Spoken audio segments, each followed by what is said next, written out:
Fala pessoal, tudo bem? Bom, agora a gente vai dar continuidade ao nosso curso de ciência de dados e aqui nesta aula eu vou dar uma introdução de como que vai ser o conteúdo desse curso, né? E mostrar um pouquinho alguns conceitos introdutórios, né? Alguns termos que o pessoal às vezes se confunde ou acaba, né, tendo mais dúvidas, né?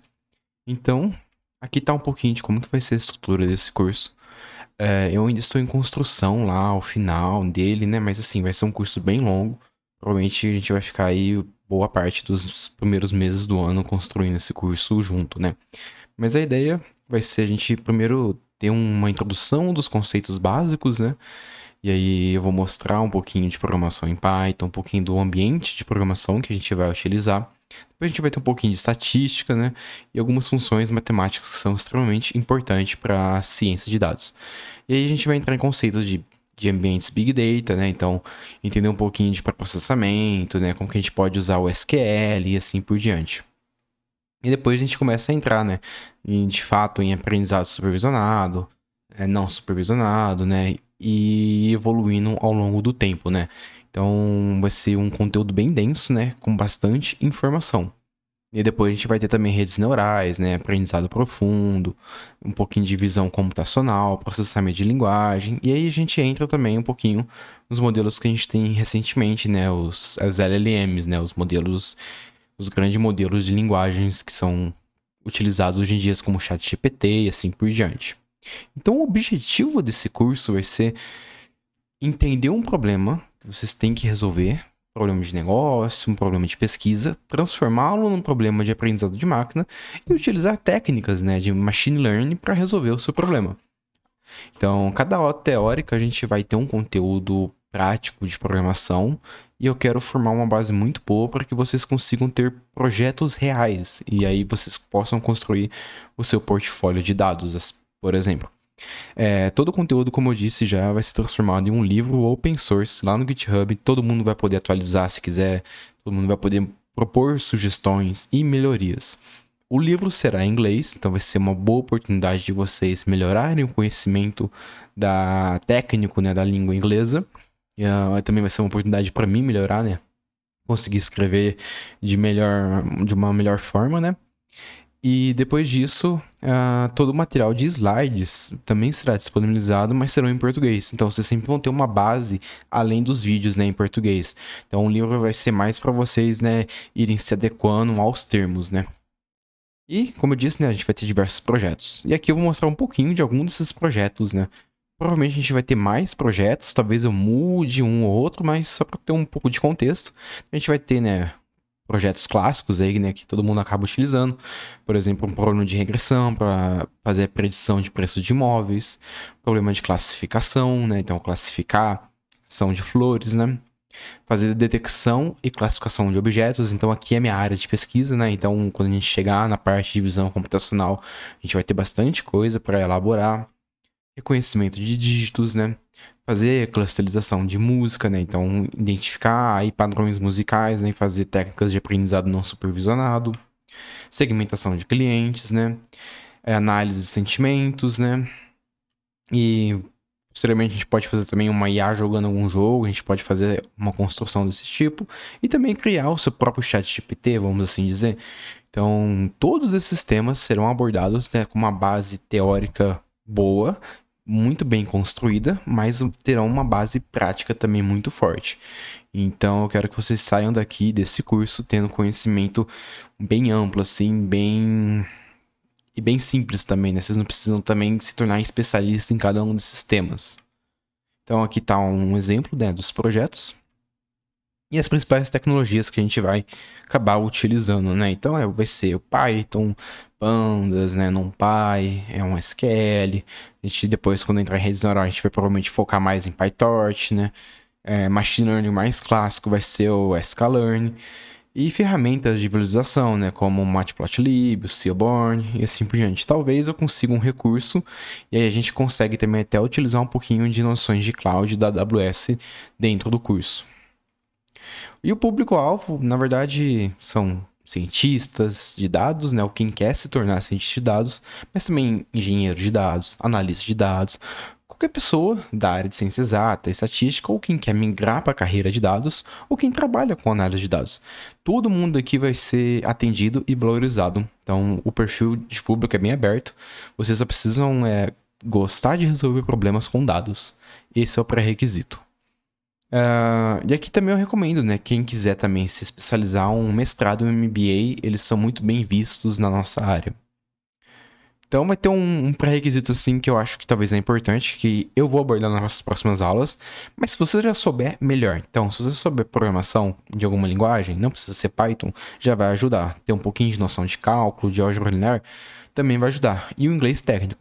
Mas, como eu disse, eu vou dar essas próximas aulas, então vai ser uma aula introdutória e que vai ajudar vocês a construir uma base muito forte nesses temas. Então, antes de tudo, vamos começar a falar um pouquinho de termos, conceitos básicos que são amplamente utilizados no mundo de dados e acaba gerando um pouco de confusão, né? Então, o primeiro caso é o dado, né? O que é o dado? O dado, na verdade, ele é a matéria-prima para ciência de dados, né? Então, o pessoal fala que os dados são um novo petróleo. E, de fato, né, eles são um novo petróleo. Só que você precisa primeiro encontrar os dados, né? E depois saber o que fazer com esses dados. Então, eles são muito importantes e aqui é onde a gente acaba tendo a maior parte do tempo, né? De buscar as informações, de fazer o tratamento das informações. E a gente, dentro do conceito de dados, a gente tem 3 tipos de divisão. Os dados estruturados, não estruturados e os semi-estruturados. Dados estruturados é simples, pensa na planilha do Excel. Pensa numa tabela, são dados em formatos tabular, então são os bancos de dados, né? Eles são muito fáceis de processar e analisar com ferramentas tradicionais. Dados não estruturados, eles não possuem uma estrutura definida, óbvio, né? Mas o que a gente pode pensar com isso? São textos, imagens, vídeos, áudios, então são dados que a gente utiliza com outras técnicas, né? Mais avançadas. Então, por exemplo, a gente precisa de visão computacional, um chat GPT da vida, né? E assim por diante. E aí existe o meio termo, que são os dados semi-estruturados, que eles possuem uma organização pré-definida, mas eles não são totalmente em formato tabular, totalmente estruturados. Então, são arquivos de configuração, por exemplo, tipo um JSON, um XML, né, um YAML da vida, um logs de algum sistema, né? Eles são mais flexíveis, mas também requerem um certo pré-processamento. Então, aqui a gente vai estar trabalhando com esses 3 tipos de dados, né? Mas majoritariamente vão ser dados estruturados e dados não estruturados, né? Para resolver os problemas de machine learning. E aí, o que são alguns termos, né? Análise de dados é o processo de fazer a inspeção, limpeza dos dados, extrair insights, resultados para auxiliar o time de negócios a tomar decisões estratégicas. Então, geralmente envolve uma análise exploratória, uma estatística descritiva. Machine Learning são algoritmos que vão aprender padrões a partir dos dados, né? Então é onde a gente entra com essa parte do ciência de dados, aplicação de algoritmos de classificação, regressão e assim por diante. E o Big Data é o termo que a gente fala para grande volume de dados, que é geralmente a gente requer com onde a gente vai armazenar os dados, né? Como que a gente vai processar essas informações. E aí entra Spark, Hadoop, né? NoSQL e assim por diante.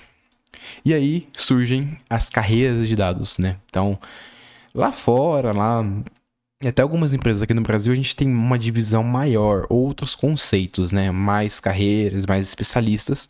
Então, eu vou dar só as 4 principais, tá? E uma coisa que eu quero deixar bem claro é que existe o que é o definido por essa carreira. Só que às vezes, dependendo da empresa, você pode estar como cientista de dados e fazer mais um trabalho de engenharia de dados, ou você ser o trabalho de analista de dados e engenharia de dados. Isso é comum acontecer. Não são poucas empresas que têm as carreiras estruturadas certinho, e mesmo as empresas que têm essa carreira estruturada, às vezes a pessoa acaba tendo que ter outras habilidades. Por isso que eu acho que esse curso de ciência de dados beneficia uma ampla gama de profissional, não só quem quer se tornar cientista de dados, mas um analista de dados, ou um engenheiro de dados, um engenheiro de machine learning. Várias pessoas podem se beneficiar desse curso. Então, os cientistas de dados são aqueles caras que vão fazer modelos preditivos. Então, eles vão tirar valor para o time de negócios através de construção de modelos preditivos. Então, precisa ter um conhecimento mais acadêmico, né, geralmente, estatística, machine learning, uma programação avançada. O engenheiro de dados é o cara que fica mais no back-end, assim, dos dados. Então ele vai ter o foco no processamento dos dados em larga escala. Então ele vai ter um perfil um pouquinho mais de dev, né? Vamos assim dizer. Também às vezes vai ter que ser um Python, SQL, um Spark, noções de Git, né? Ambiente de nuvem, cloud, né? Então ele vai ser o cara responsável pela criação e manutenção de todos os pipelines de dados, porque os dados precisam chegar para o cientista usar nos modelos. Esses dados precisam chegar com uma boa qualidade. Esse é o trabalho do engenheiro de dados.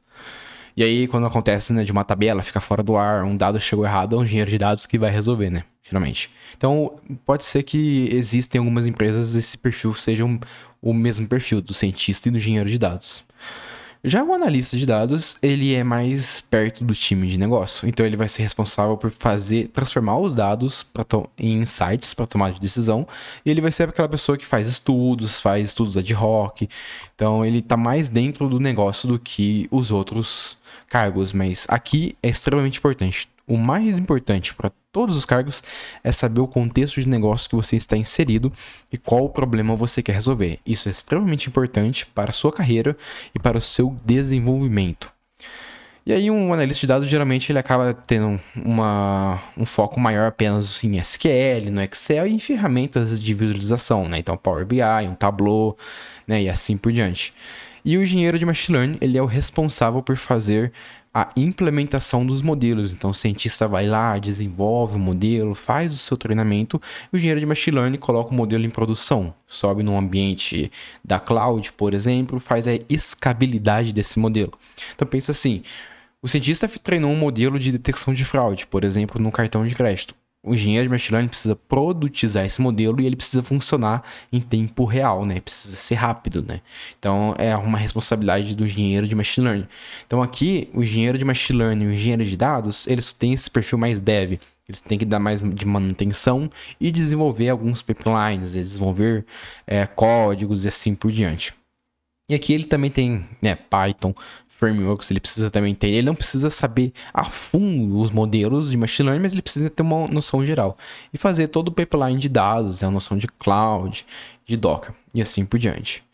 Então, mas qual que é a característica mais importante? Na minha opinião, e acho que outras pessoas concordam comigo, é que a principal função de um time de dados é resolver problemas de negócio e entregar valor ao time de negócio. Não adianta você fazer a melhor técnica, a técnica mais robusta, se você não entregar valor. Então você precisa saber o que você tem que ser feito e entregar valor. Nem que seja uma técnica simples, uma análise mais simples, mas se você conseguir falar, ó, tomando essa decisão, a gente consegue retornar X de valor para a empresa, essa é a sua função. Então, essa é a principal função de um time de dados, né? Mas para o cientista de dados e para o analista de dados, eles têm essa função de entregar valor, de gerar valor para a empresa, enquanto que o engenheiro de dados, o engenheiro de machine learning, eles também têm que gerar valor, mas é mais em otimização de processos, melhoria de código, melhoria de fluxos, e assim reduzindo custos e escalando melhor a sua solução de dados. Mas sempre o negócio, né? O problema de negócio ser resolvido é o principal fator e é isso que vai ter destaque na sua carreira. Então, eu espero que vocês tenham gostado dessa primeira aula. Não se esqueçam de se inscrever no canal, curtir o vídeo e compartilhar com todo mundo. E até a próxima.